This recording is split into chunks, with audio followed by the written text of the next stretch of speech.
This is Beyond the Big Screen podcast with your host, Steve Guerra.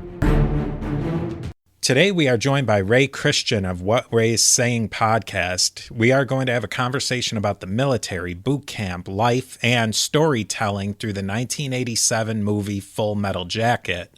This movie shows the life of a recruit through U.S. Marine boot camp, the Tet Offensive, and finally the Battle of Hue during the late 1960s Vietnam War. Thank you so much for coming on, Ray. It's an honor to have you on. I've been binging on your shows, and I just love it.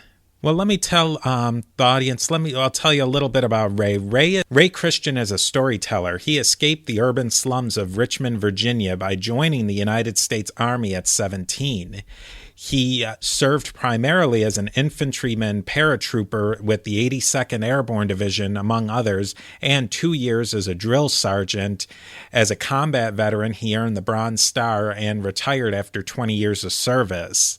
He went back to school, earned a BS in history and an MA in public history, and has a doctorate of education and education leadership. And he's also pursuing a doctorate. Ray also teaches part-time at Appalachian State University. The course is The Soul of Black Folks, an examination of African American social culture and storytelling life in the narrative. A course that explores the historic and contemporary use of storytelling and oral history in America.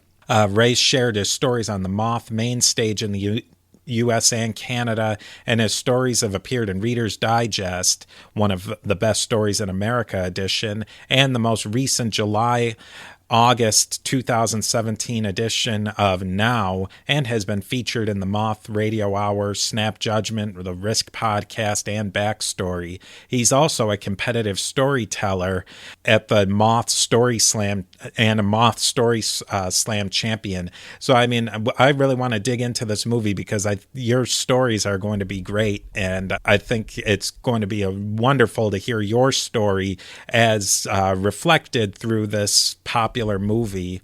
Just really quickly to get people set up on the movie, it was directed and written by Stanley Kubrick, and it's a 116-minute runtime, and it was actually filmed, it was supposed to take place at the Marine Recruit Center in Parris Island, South Carolina, but it was actually filmed in southern England. Ray, tell us a little something about the context of this movie and how it fits in or mirrors your life experience in the military and as a Black person in the military. I think one of the primary things that you see is the era that this movie is set in. You're looking at 1968, the Tet Offensive, and the Tet Offensive loosely was an offensive operation by the North Vietnamese that included Viet Cong. There were like hundreds of small attacks all around the country at once. And that was a pivotal point for the war. It was a pivotal point for the nation. Good backdrop for the whole movie. So that's the scene that the movie is set in. And I could relate to the type of people who were serving during that period of time. And what's kind of unusual as you go through it and you see that some of the guys don't seem to be as motivated, and we'll talk more about that, it's because the nature of the Marine Corps in 1968. The first time in the Marine Corps' history, they had to accept draftees. And by that, I mean, they weren't drafting people into the Marine Corps, but what would happen is when you would appear at the induction station, the Marine Corps recruiter would show up and he would offer these enlistees, these draftees, an opportunity to join the Marine Corps. Now, why? Why would people be motivated who were drafted to go into the Marine Corps?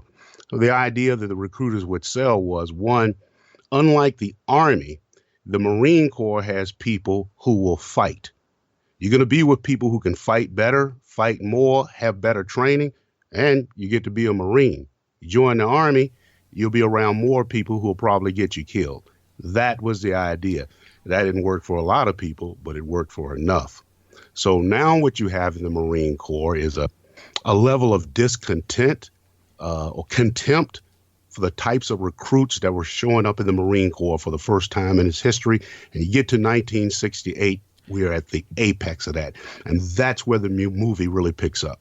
Oh, wow. I had no idea. I mean, that really right there puts the movie in a completely different, the movie's a completely different movie knowing that now.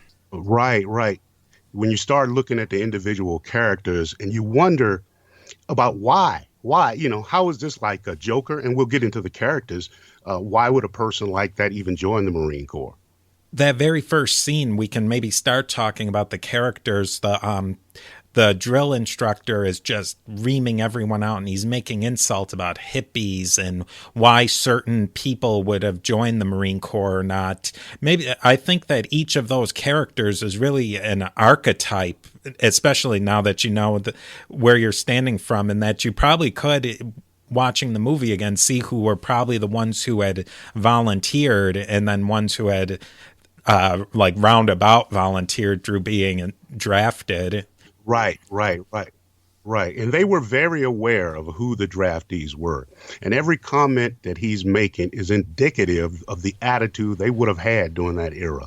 Because you didn't have a lot of poor Hispanics and blacks showing up in the Marine Corps. A lot of them showed up by being drafted in this way. And a lot of, let's say, liberal, same ideology. If I have to fight, I'm going to be with people who can fight. And they end up in the Marine Corps. They're really not really pro-military at all. And the Marine Corps was so aware of this. And a lot of those guys, a lot of old school guys, they detested these guys. They hated them. They hated them in a whole different kind of way. And you see that comes out.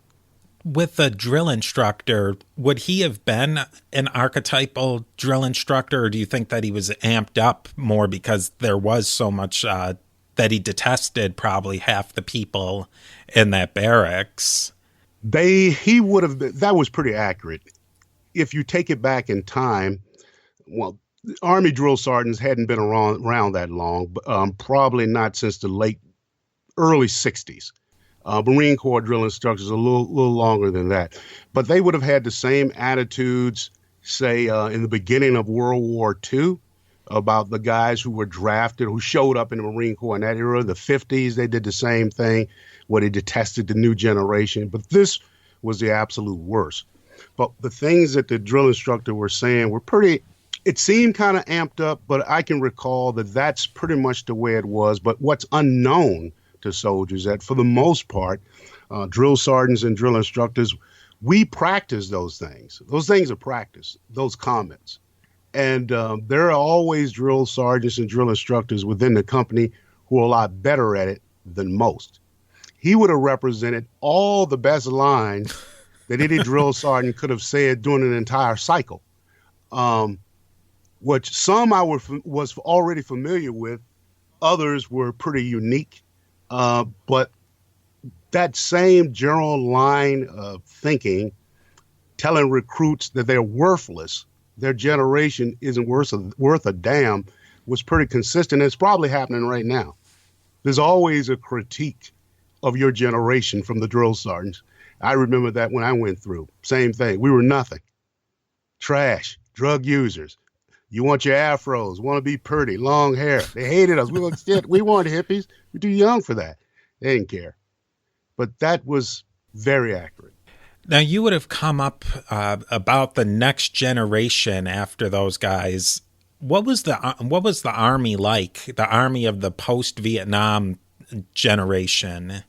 So now we're talking about the all-volunteer Army during this period of time. There are a couple of issues.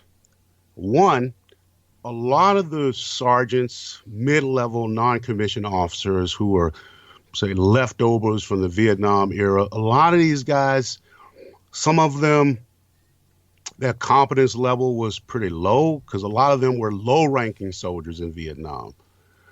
The military really wasn't treating for post-traumatic stress disorder at that time, so we had a lot of NCOs and mid-level officers who were probably suffering with post-traumatic stress disorder and venting that out on the rest of us for a long period of time.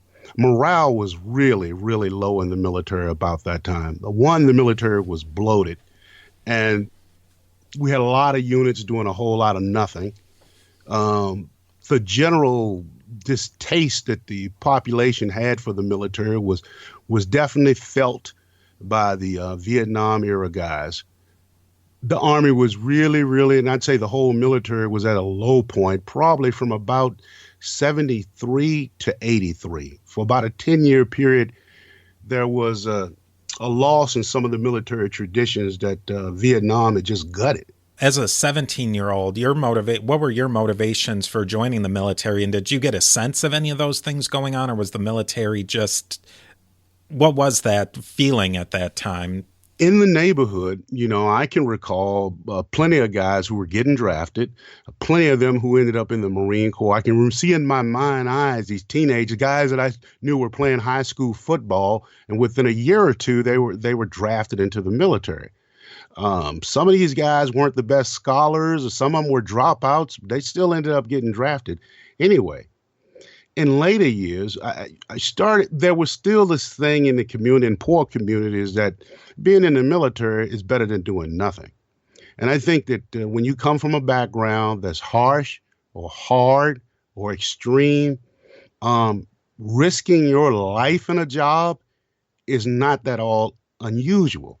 The military is a shot. They pay you money. Yeah, you could get killed, but you could get killed fixing a car, just walking down the damn street. So it's a different kind of mindset and environment like that. You don't get as many people who join purely for patriotism.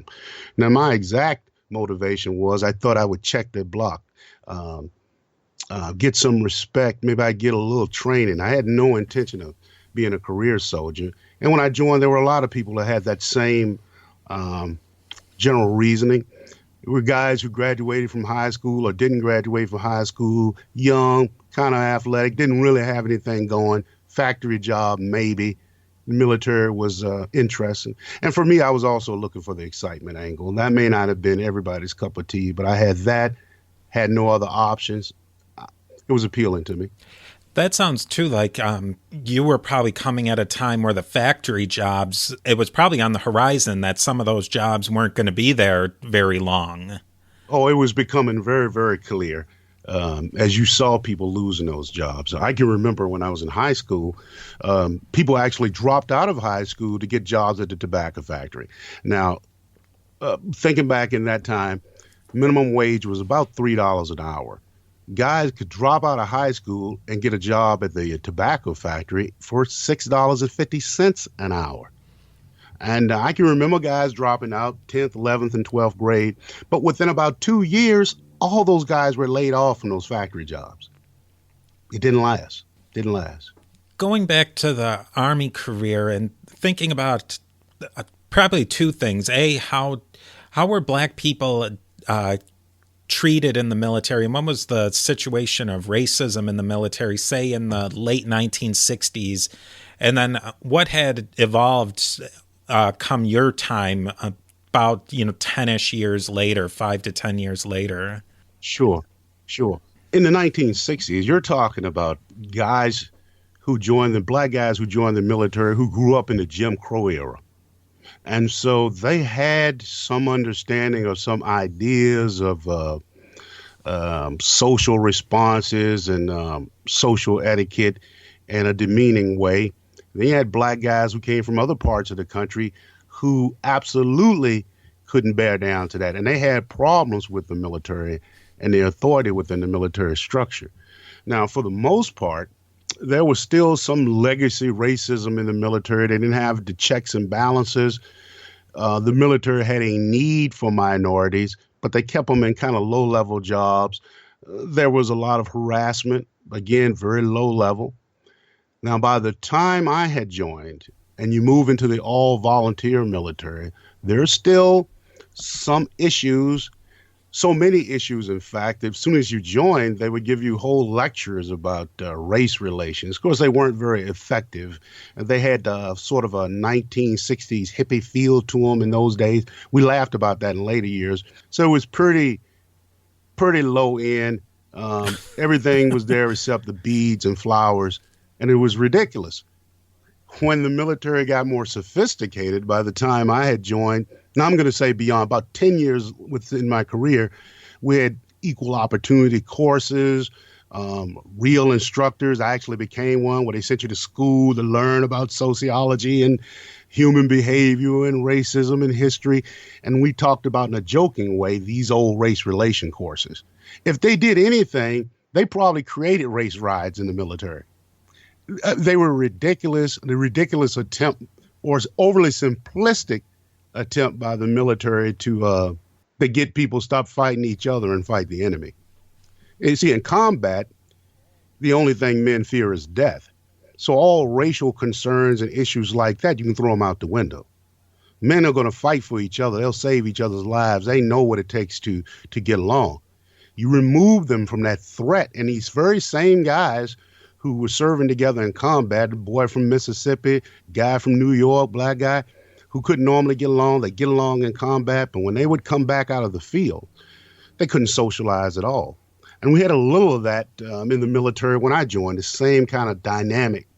But the military was a little more sophisticated in the years following to address those kind of issues. Do you think there was a element of bottom up and top down? Did people from different aspects as the years progressed, did they get together, get along better, along with the training that came with them?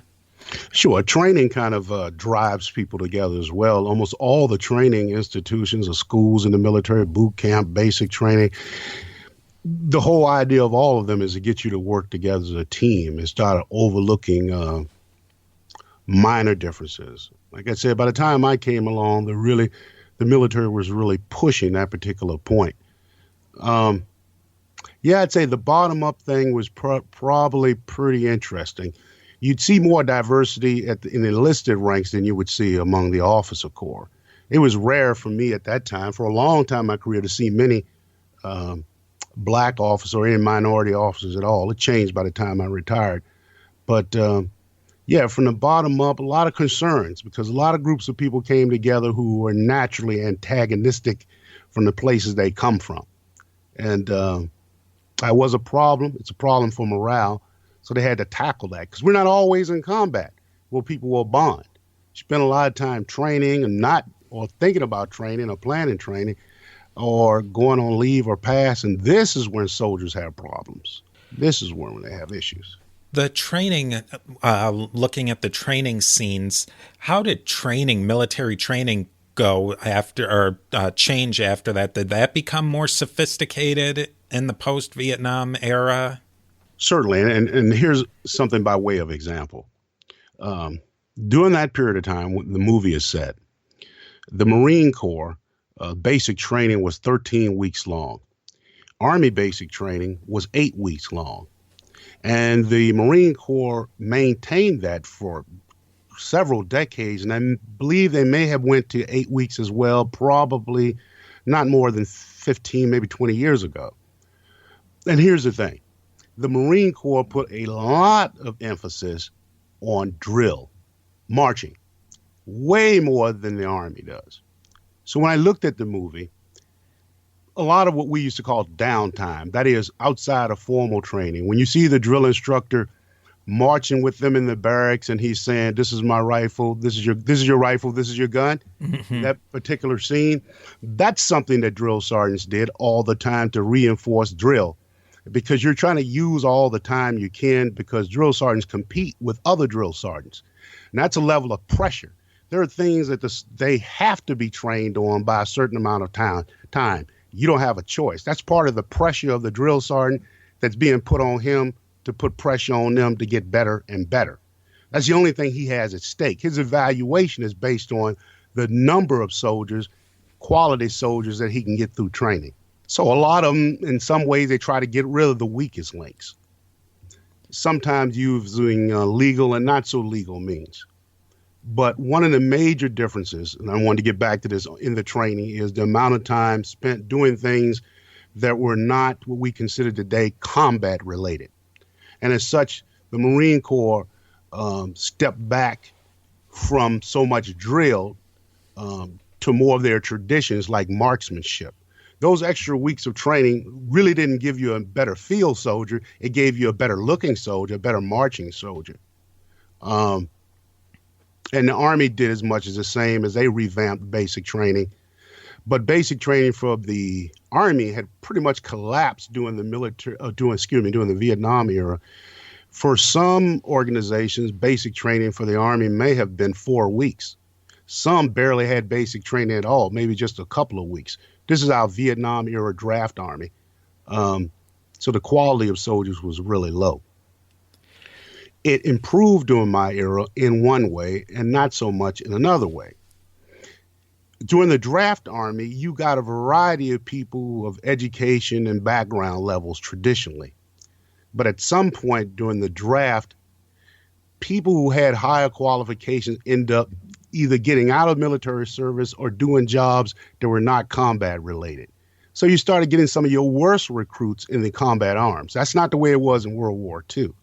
By the time I served, they had really cleaned up the training to where you got about 4 weeks of learning how to be a soldier and 4 weeks of learning basic combat. And they kind of split it up like that, and not so much time marching. Now, that's an issue because a lot of armies in the world, European armies, some of the East Bloc armies, spend a lot more time with marching.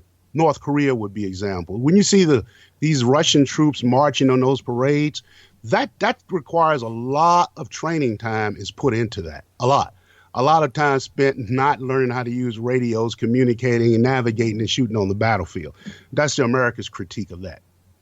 I kind of went long and deep with that, but all that to say that yes, the Army basic training had evolved from the Vietnam era.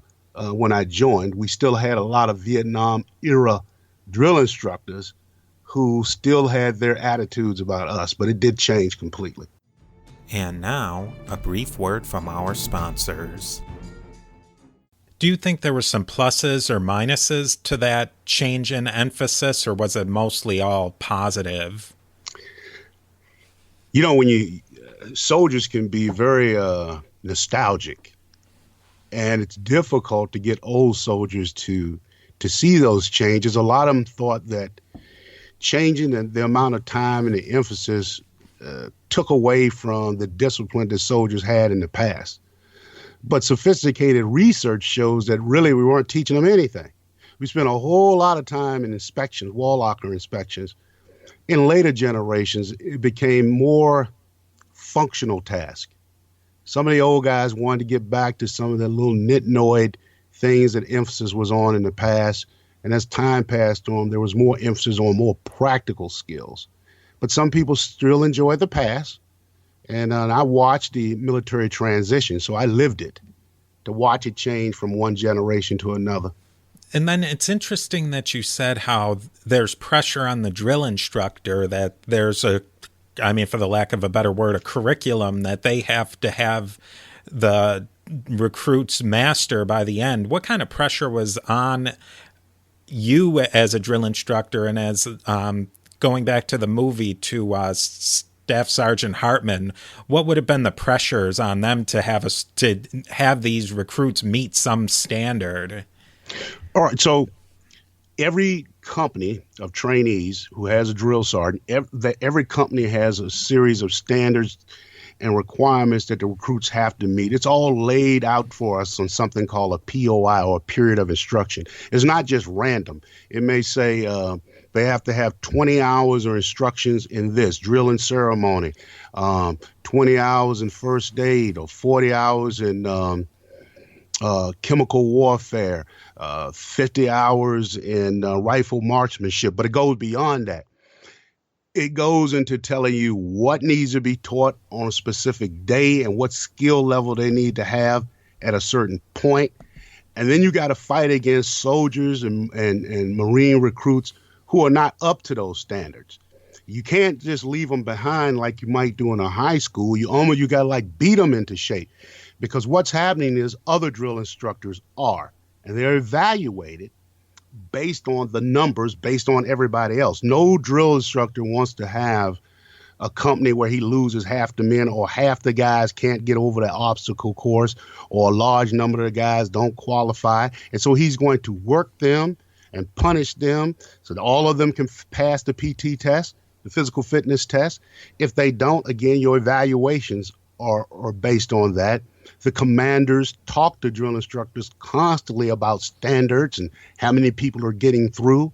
They notice the weak ones because they're measured by the whole platoon when they're marching and doing drill and ceremony. If there are one or two people, that's a problem for the drill instructor. They all have to be perfect, or he's evaluated on that. So that's part of his pressure. And of course, the pressure of having people who are not up to snuff. So, and there's got to be, there's the formal of your formal evaluation, but also the informal evaluation of your fellow drill instructors has to weigh on somebody's mind as well. Oh, absolutely. You see what everybody else is doing. And we are taught to teach those courses. So nothing is like freehand. Everything that you're teaching is taught to you to teach them. It's all regimented, stiffly regimented. And you're pressured in that way because instruction has to be done correctly. There's like a drill sergeant of drill sergeants who's watching you. All of that's pressure. You're not like looking perfect in the abstract. Somebody is watching you.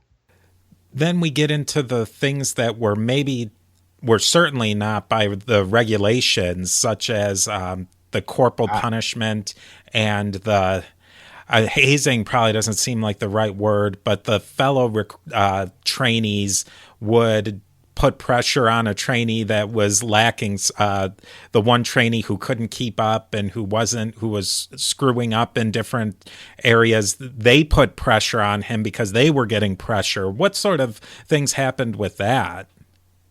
Now, I'm very glad you brought that up, because that is something when you're a drill sergeant or a drill instructor that specifically address some of these psychological phenomena can happen when you trying to train people as a group, and this group thing. Back in those days, group punishment was very common. It was to a lesser degree when I joined and when I was a drill sergeant myself, but it was a common technique. And another technique was when you'd have a few guys who weren't up to standard, you would influence the platoon to do something about it, or everybody was going to be punished. Now, when I served, that was extremely illegal, and it was laid out as an illegal tactic. When you're in the drill instructor course, it's laid out as a tactic we don't use. Now, I can't say that when I served, some people didn't do it still to a degree, because it works, but it's highly illegal. By that time, if the guy said what was happening to him those guys were beating this guy with bars of soap and a sock, which really, really, really hurts, bruise you up really, really bad, but it's hard to identify what the device came from. And that was informally called a blanket party. And the drill sergeants and drill instructors, or we would talk about having blanket parties. Like, you guys always keep failing inspection, and the reason why you got 4 hours of extra training is because you got private so-and-so who's ignorant, private so-and-so who's incompetent. If I were you, I'd have a blanket party and get this thing taken care of. They would say things like that blatantly. And of course, that's blatantly illegal. But in that era, it would have happened, maybe even worse. And stuff like that was probably condoned on football teams and things like that. If you can think about what the era and how much we've changed in terms of harassment like that today, you can imagine how teenagers or young adults acted back then. And they exploited that. So that would have happened, but it would have been illegal. Now, in terms of them striking them, I can tell you this. The rules, the UCMJ, or the Uniform Code of Military Justice, says that striking a subordinate is a crime. However, there was always a turning of eye by enlisted men who strike other enlisted men in terms of discipline. It was something that went back probably to the Revolutionary Army, where people would muscle recruits. I saw it happen when I was in. To the extent that he did that in that era, possibly, probably would have been no charges. It would have been like a counselor say, but don't do that again. But drill instructors and drill sergeants who were, let's say, winning, who had great platoons all the time, honor platoons, who graduated, probably resorted to tactics like that to do that. And of course, remember I said that in that era, they would not have been treating people for post-traumatic stress disorder, traumas, mental illness, bipolar, none of that. So you also need to put into that how dysfunctional people might have been mentally in that era and still could have served on active duty effectively. Now, when I served, you had to have some kind of psychological evaluation before you became a drill instructor. You got monthly evaluations. You had over evaluations in some cases about your mental state. But back then, you could easily see a traumatized veteran working with young recruits and abusing the hell out of them based on fears and terrors that he had that are imagined and maybe not real. But in that era, he would have just been a great Marine or a great soldier. And they didn't think about the world like we think about the world now. Not to justify that behavior, but it was a different world that they grew up in. In your era with the Vietnam veterans who were still in the military, but they weren't getting the treatments that soldiers do now for PTSD, did you see self-medicating and drug abuse, alcohol abuse at that time? Oh, absolutely. I think when I joined, alcohol, I'm using the word abuse, was pretty rampant. Back in those days, your first sergeant or your sergeant major might keep a bottle of bourbon in his drawer all the time. Wouldn't be unusual for somebody to get a talking to and get a shot of whiskey. It also might not have been unusual at that time for somebody to get a talking to and then get into a fight. Good NCOs were covered for when they would get DUIs. In my era, a DUI is a career killer. They're going to boot you out. It's just why they stopped what we call the glorification of alcohol. When I joined, we had contests, drinking contests, all kind of things where we'd have ceremonies. If you do something dumb, you had to drink from a toilet bowl that we filled with all kinds of alcohol. These were traditions that went back to the Revolution, probably enhanced during World War II. We did a lot of that. And the military started to change the culture. And they wanted ceasing the glorification of alcohol. We couldn't have any more events where alcohol was offered, where it was part of a contest. Then there was some strict regulations about drinking with younger soldiers. Then it got to where there never could be any alcohol if we had soldiers under 21, which would mean that's every damn body. And I can remember a sergeant was in my room who was shooting up heroin. And it was the scariest thing I'd ever seen. I had never seen anybody do that. I couldn't understand how he could function as a soldier and be a heroin addict, but he did. And I remember seeing him walk around the room with a needle stuck in his arm going, "Where's my needle? Where's my needle?" And I was thinking, whoa. And that scared me. And every drug you could probably think of was pretty rampant. But the real issue being in the senior ranks and alcohol was pretty strong. A lot of self-medication because the military didn't look at PTSD. And we had people who were traumatized serving on active duty. And they were doing dysfunctional things like staying at work long hours, not wanting to go home, just wanting to train soldiers, beating their wives, dumb things like that. But they were still, being the soldier. And in later years, the military says those two things are inconsistent. You can't be a good soldier and a bad citizen. So they started kicking people out for those kind of things or forcing them into treatment. But it did affect the military to have people who were mentally ill on active duty in some ways. And some people promoted into positions who were incompetent just because we needed them during that era. In later years, the Army started what they call the Quality Management Program. And I think all the military branches did this. Shorthand for that was called QMP, where not only did they look at your records for promotion, but that same board would look at records for incompetence. And they would eliminate people from the military who had served for decades, who had the records say, "You're incompetent. You haven't done anything." And they were just kicking people out or pink slipping them. And that continued right up until I retired, that became a common phenomenon. But that didn't exist back then. You see in these movies, these stereotypes, these sergeants who were like grossly overweight, and they'd be telling people, giving orders, some fat guy.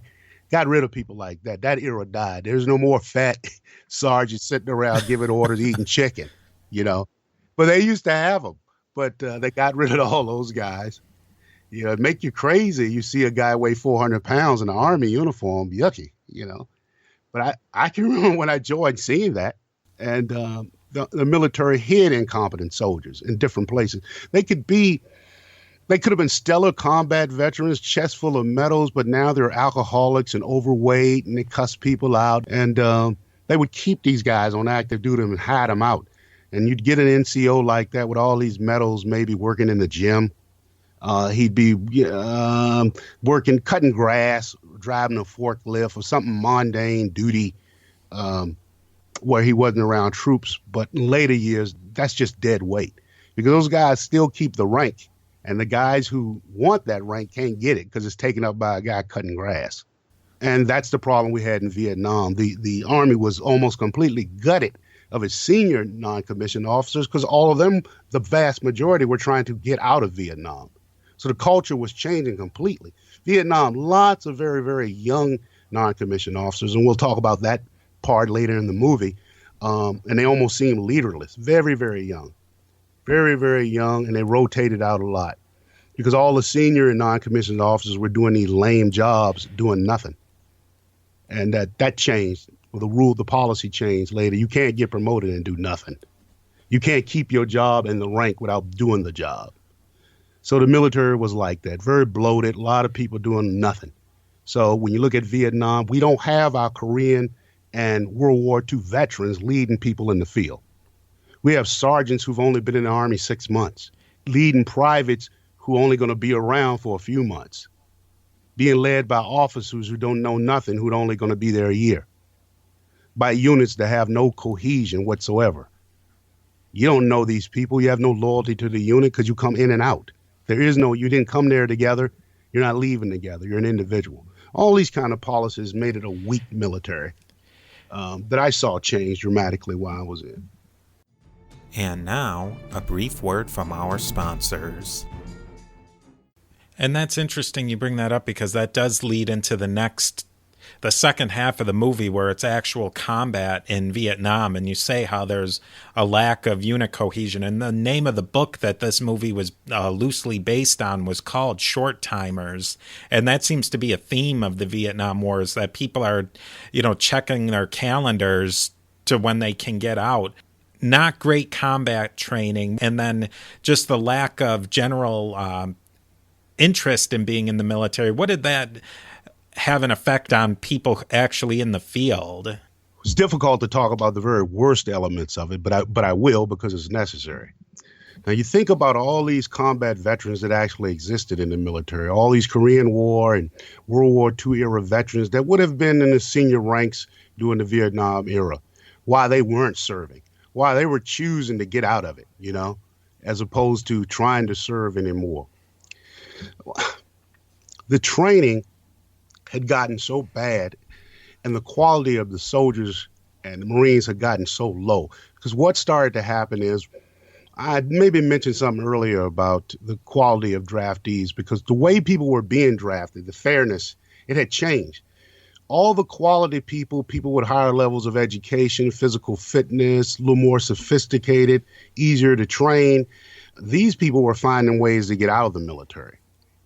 So you look at those numbers that actually went. So we had probably at that time, maybe 8 divisions. A division is about 16,000 men stationed in Germany. So you had maybe a couple of 100,000 people. If you were drafted, you had a great chance of going to Germany and not going to Vietnam at all. You had a chance of going to Korea, where we had about 25,000 soldiers stationed during the Vietnam era. If you went to Vietnam, then you'd probably find out that only 10% of the soldiers who went to Vietnam served in combat. Now, that small 10%, probably a third of them were minorities who came from the smallest towns and municipalities that you've ever heard of in your life. Because the kind of people who were getting drafted and finding themselves in the infantry were probably people who couldn't figure out a way to get around it. And there were a few volunteers. The issue about unit cohesion. Normally, in the past, units went to combat together, a battalion, a brigade, a division. They deployed together, they served together, and they redeployed together. In Vietnam, the flags of the unit stayed in place, but people rotated in and out. So this broke down unit cohesion in the sense that people had no loyalty to units. You didn't know anybody. People came in, people came out. Of the units that went out and went into the field, most of them in the later years of the war would only be in combat for about 6 months before they were pulled back to rotate even more soldiers. So we had hundreds of thousands of soldiers in Vietnam, but very few of them were actually fighting, and they bore the brunt of it. But these were people you probably never knew because, again, the people who were probably being drafted, serving in the infantry against their will, were probably people who weren't the most educated, couldn't get out of it, didn't know what to do. And that's not to say that they didn't do their job, and many of them paid the ultimate sacrifice. But this is how the military was starting to operate and started to break down. But the shortage of junior non-commissioned orders officers had gotten so bad that what the military started to do then is take soldiers out of basic training, give them, if they thought they were good recruits, give them an additional 3 months training, promote them to sergeant, send them to Vietnam. These men were going to become squad and team leaders who had never seen combat before because the veterans would rotate out and be out of the military as quick as they get. You're only talking about you're being drafted for 2 years. Drafted for 2 years, you're only going to be in Vietnam a year, but you may only do 6 months of combat. There was no cohesion, no what you'd call now institutional knowledge. We had a lot of people serving in Vietnam doing a lot of support roles, a lot of support and not actually fighting. And that affected things in a great way. And again, the quality of the training of the soldiers who went to Vietnam. So I reflect back on the movie, and there's a couple of things that stood out to me. The difference between little things there's a difference between the Army and the Marine Corps. The Army wears helmet bands on their helmets. The Marine Corps does not. And that's a small detail. And when I looked at the movie, that struck me because it makes them look like Army and not Marines.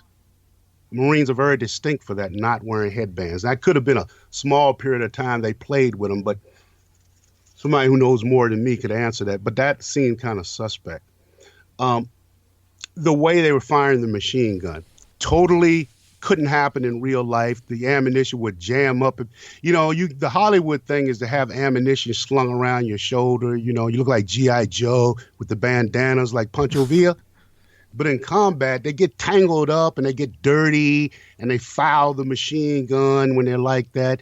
And you'd only need that to happen to you one time before you not do that again.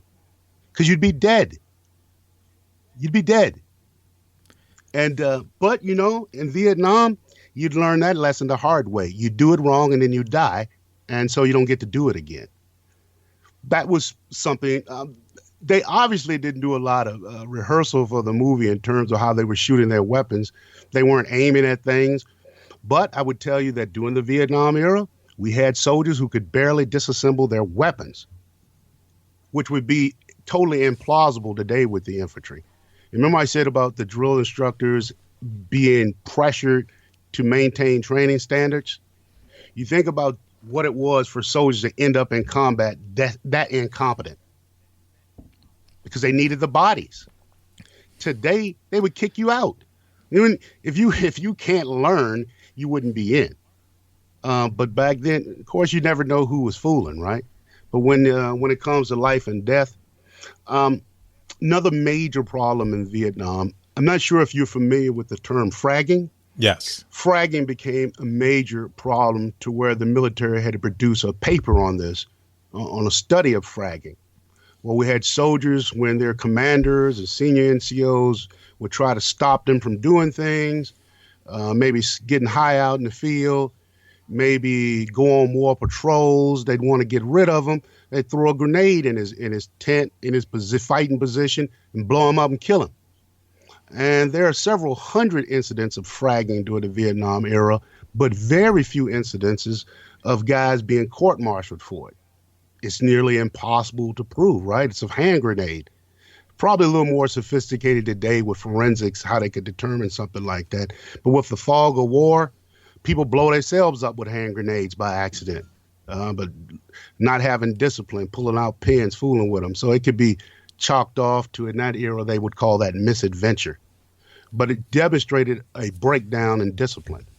Imagine a young officer who's got a platoon full of draftees, and they're talking about killing him if he makes them go out on patrol anymore. Is that lieutenant going to give in? Think about his age, how young he would have been, and how young the soldiers would be. They're that same generation, right?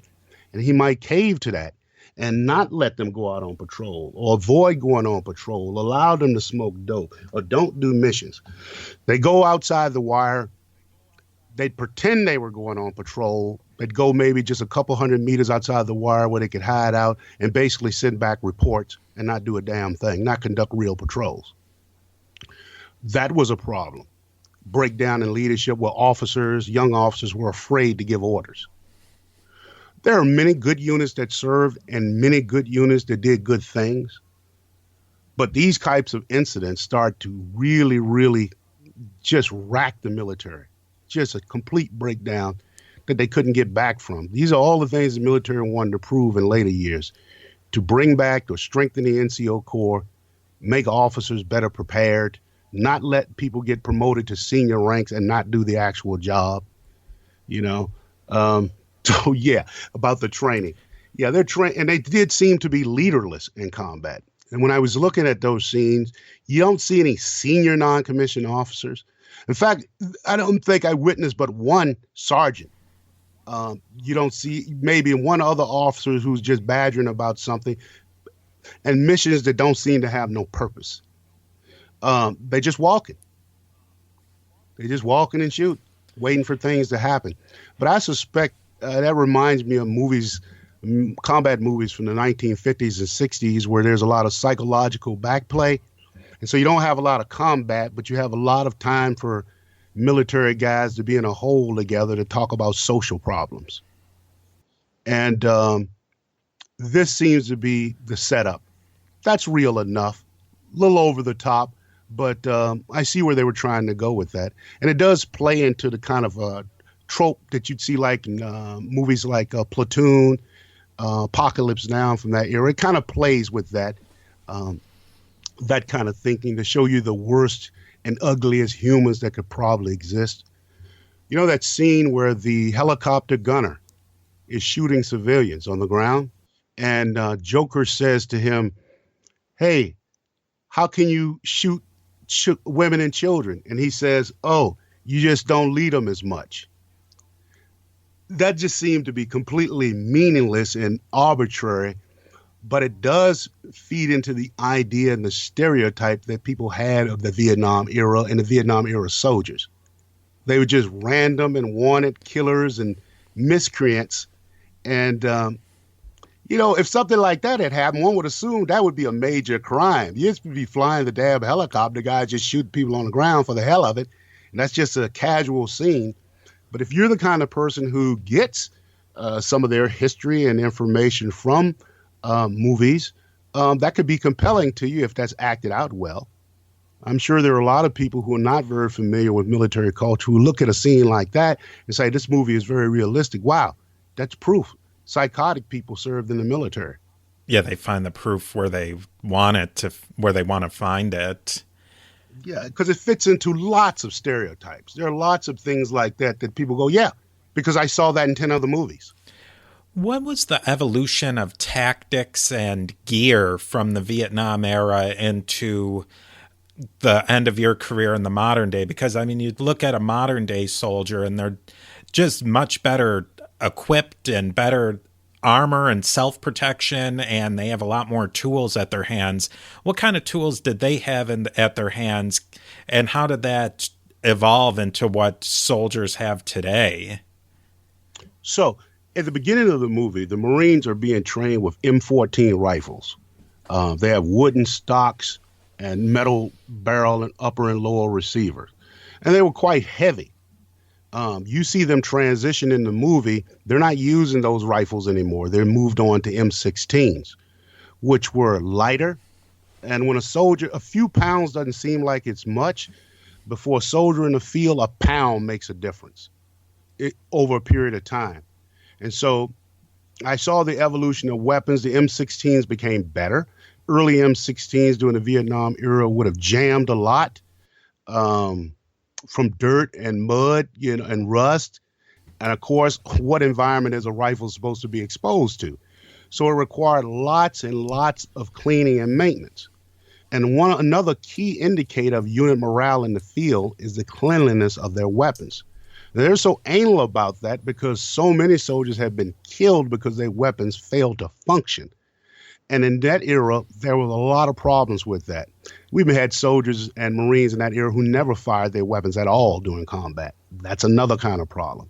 So I've seen an evolution in weapons. Weapons became better, better trained to maintain those weapons, better trained to assemble those weapons, and a more sophisticated understanding of how to deploy and use those weapons.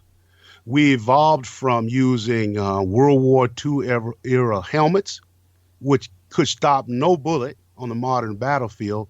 Their primary purpose would be to stop a shell fragment at best. So we evolved away from those. We evolved away from the wearing of flak vests. Now, in the movie, they're wearing these flak vests. Those flak vests saved a lot of lives at the end of the Korean War and some early parts of Vietnam. The amount of people we got killed by blast fragments like that. But those vests never could stop a bullet at all. And then the hot jungles, a lot of guys would pass out from heat exhaustion actually wearing them. And their ballistic protection was so-so. Many guys were killed or blown apart with the flak vest still in place, undamaged. So it was like, what's the point? So we evolved away from the use of those flak vests to a new modern type of flak vest, and to now the use of ballistic protection, something that can really act with ceramic plates that can actually stop a bullet. It's not going to stop a bullet in your face, but on that off chance you get one in the chest, one is enough to save your life.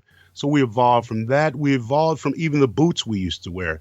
Black boots are difficult to maintain, and the reason why there's a tradition of waxing and polishing them all the time is that's a way to waterproof your boots. You have to train soldiers to do that habitually all the time ad nauseum. And oftentimes in a field environment, they would find that a waste of their time. But that's its purpose. But we moved away from that to a type of boot that doesn't require any type of maintenance like that. So the hours that a soldier might spend just trying to maintain his boots is gone. That's out the way. Night vision devices were pretty primitive when I joined, or starlight scopes. They were huge and awkward. And when we started getting these handheld scopes for the individual, a platoon would only have 3 or 4.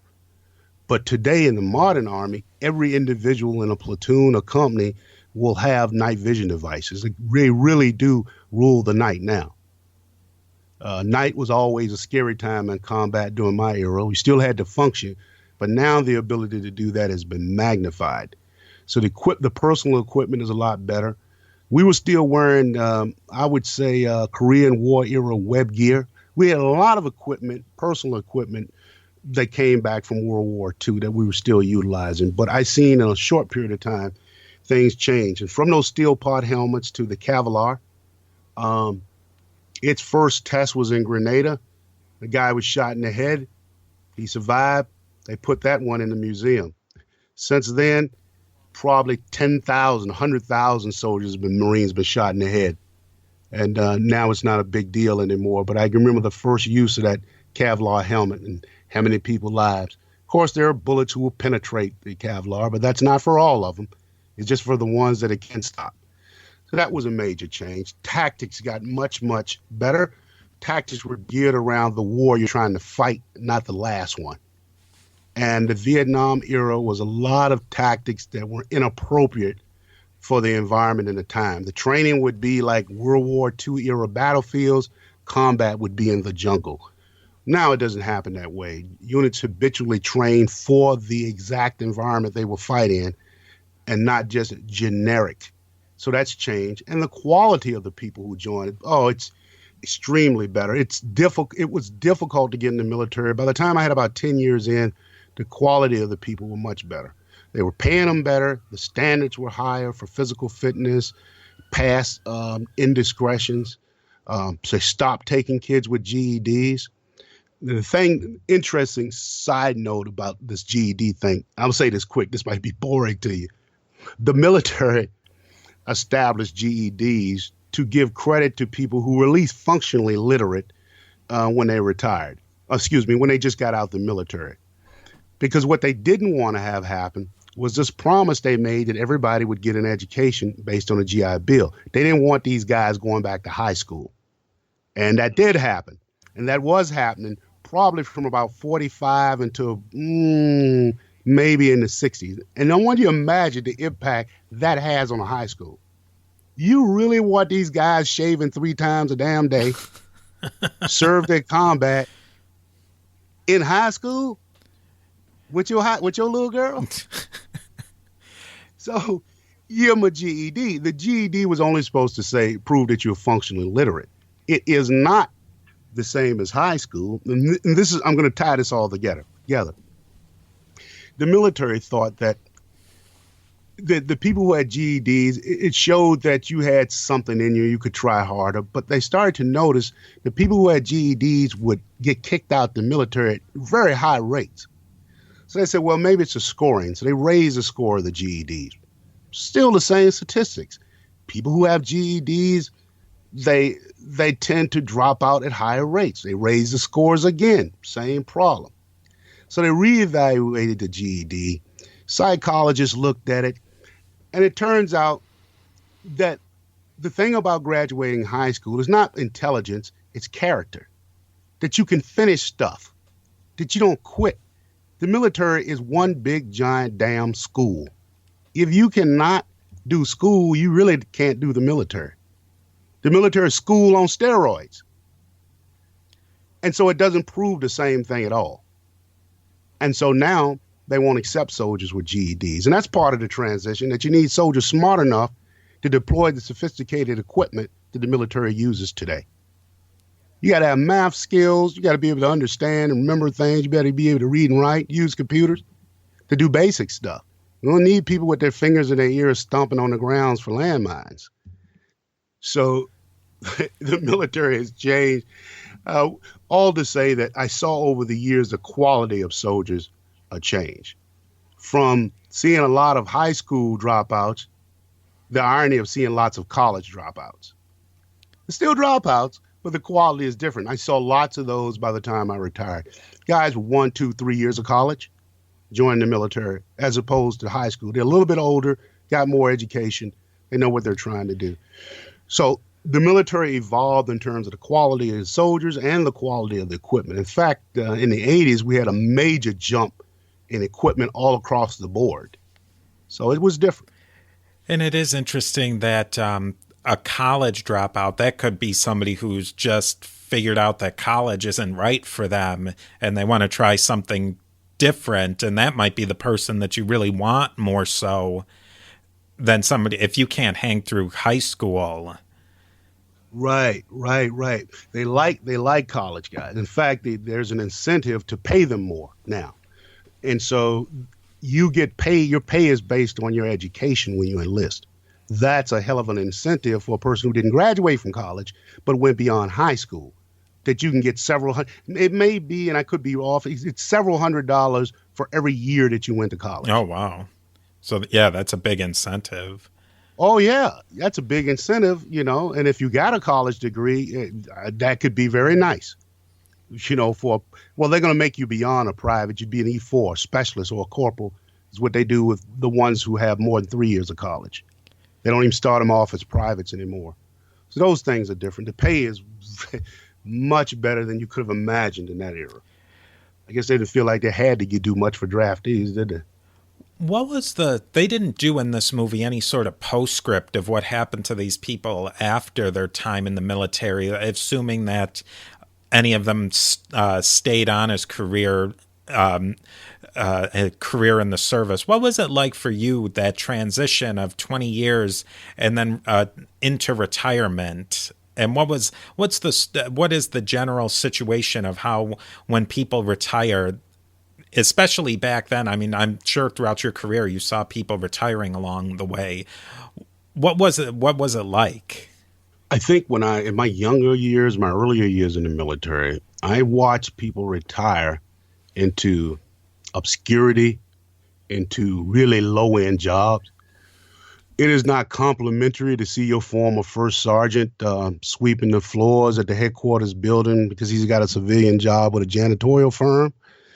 It's not impressive to see your former sergeant major picking cans out of the garbage can to sell on base, or operating what we call a gut truck. It's a food truck, and you get a lot of retirees.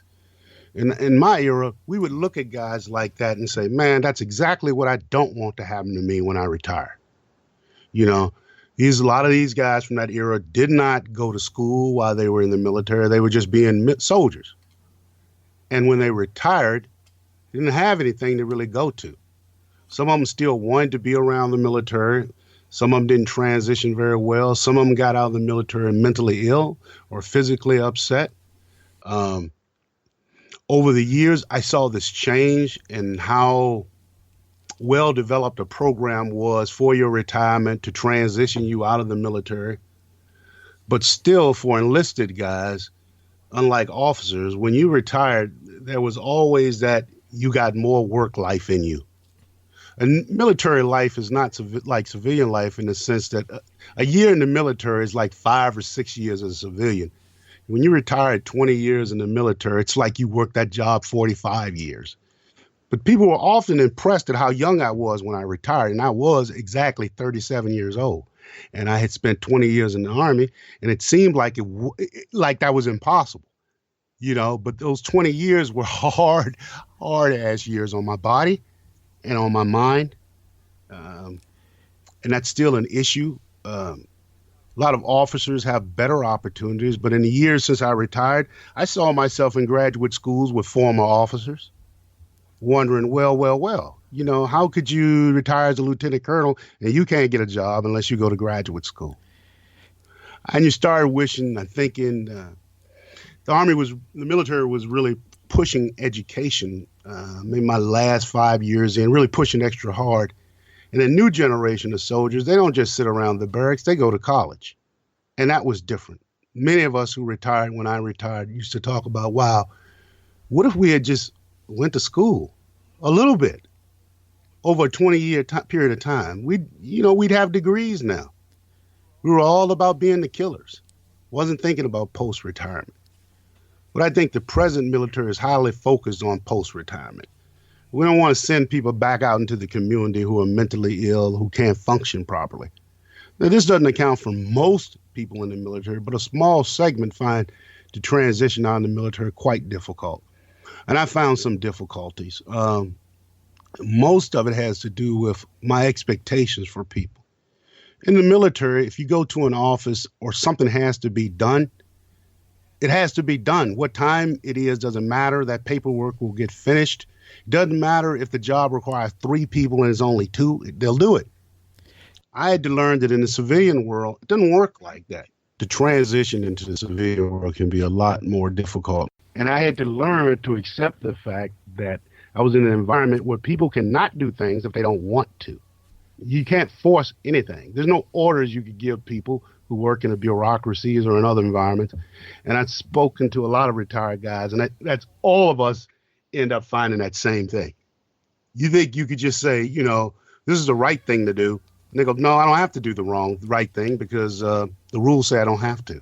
And having to deal with that has been a major problem with transition. That's a kind of a soft thing, but there are some who find that extremely difficult. And in some ways, because of their mental state, these issues get magnified, all out of proportion to reality. I mean, when you are a civilian, you can't hate civilians. Then you're hating yourself, right? Yeah. And I've seen that. What's your final takeaway from this movie? Some of the things that really stuck out to you. I thought the movie gave an excellent portrayal of what Marine Corps boot camp training and the social environment would have been like in that era. It was brilliant, was spot on. The lead actor, Arlie Ermy, who played that role, and he actually was a real Marine Corps drill instructor, was just spot on. That was perfect. And I think that gives people a good idea on one hand, might be kind of narrowly defined. Once they move into Vietnam, on some level, the movie kind of devolves into a standard trope about the Vietnam War and focuses more on a social message than the reality of combat and war. I think it was a good movie. I think it speaks more to the era that the movie was actually made than it does to the era that it's talking about. Overall, you need to check it out. I like it. It just shows you how reality and fantasy can kind of merge together and create a narrative that may not be exactly on point. And one thing you also have to check out is what Ray's saying, because this is just the tip of the iceberg of the stories that you have, of stories of your youth, stories of your career. Can you tell us a little bit about storytelling? Because the whole genre of storytelling is fascinating to me. Oh, yeah. So I've kind of got involved in storytelling on different levels. There's the traditional storyteller, and I'm not a folklorist, and I don't tell folk tales or jack tales, but in that regard, I have had opportunities to tell some stories at some festivals, and I'd also tell contemporary stories, which I do on my podcast, What's Ray Saying? And I've had the opportunity to do on the Mothman stage. I got to travel with them around the country, and that's different. You get varied audiences. I've been exposed to different people. I was lucky enough to get some of my stories in Reader's Digest, and there's one in there right now. By coincidence. Competitive storytelling was very, very interesting. The Moth has started a phenomenon around the country of bringing local storytellers together for some light competition that's actually turned very strong competition over time, where everyday people who don't come from the entertainment world, everybody's equal, can tell the compassionate stories of their lives. And I've been lucky enough to win a number of those, and very honored to do so. But the competitive storytelling scene is very interesting, and podcasting has opened up many opportunities for storytelling as well.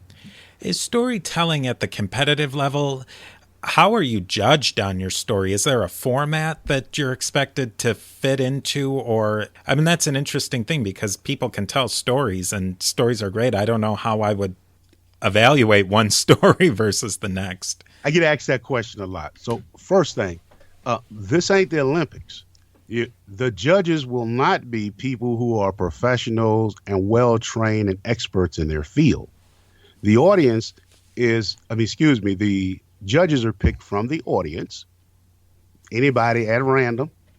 They could be intoxicated. They could be not intoxicated. They could be people who can critique the arts. They could be anything. The idea is supposed to be community. The community is judging itself. And they're told or instructed to judge on 3 criteria. One is time. The Moth and other regional story slams have generally limited to a 5-minute time span. So they judge you on time, they judge you on theme, and they judge you on the most abstract thing of all, and that's the quality of your story. So that's very, very subjective. So there's no scientific basis to competitive storytelling, but that's generally how it works on those 3 criteria. Usually it's 8 to 10 people get up, tell their stories. They put names in a hat. You pull out at random. You go on stage, tell your story, and they judge you, and it goes like that. And at the end of the show, they declare a winner. Podcasting must have really blown up storytelling, because it's a perfect medium for getting stories across. Sure is. I mean, just like this podcast, you can get stories out there on demand. You don't have to wait. It's there for you whenever you're ready to listen to it. Are a lot of the people you meeting at Story Slams, are they getting into podcasting or in it already? It's something that I speak about all the time, and some of it's generational. I know my students, many of them have never listened to the radio. It's interesting to hear 18 and 19-year-olds explain to you why they would not listen to the radio. Why would you listen to this random thing where you can't be sure what it is you want to hear, when you want to hear it, where you want to hear it, when you could just punch it up? Yeah. What's a radio? Why? You can't even give a reason. Well, I want to hear my favorite guy. Got him right on the podcast. Well, what about 80s music? Got it right here on the podcast. But what about technology? Got it right here on the podcast. So they're talking to me like that, and it makes me think, podcasting. Why radio? Maybe they'll use those frequency bands for something else one day. Well, I have to say, Ray, this has been a great experience for me, and I'm just so happy that you were able to come on and share some of your background and cast some light on this movie that I think that I understand a lot better of what this movie's getting at. Sure. Well, thanks for having me, Steve. Thank you for listening to Beyond the Big Screen podcast. Of course, a big thanks goes out to Ray Christian of the incredible podcast, What's Ray Saying Today as well. Links to learn more about Ray can be found at what'sraysaying.libsyn.com, at Stitcher, iTunes, or in the show notes. If you'd like to learn more about Beyond the Big Screen, see show notes, and connect to the social media, go over to a2zhistorypage.com. I'd love to hear your questions, comments, and feedback. If you have questions, comments, or future show ideas or topics, send me an email at steve@a2zhistorypage.com. If you like what you hear, I would really appreciate you leaving the show a rating and review on iTunes or now Apple Podcasts.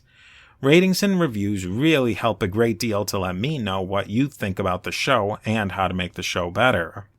We'll see you next time beyond the big screen.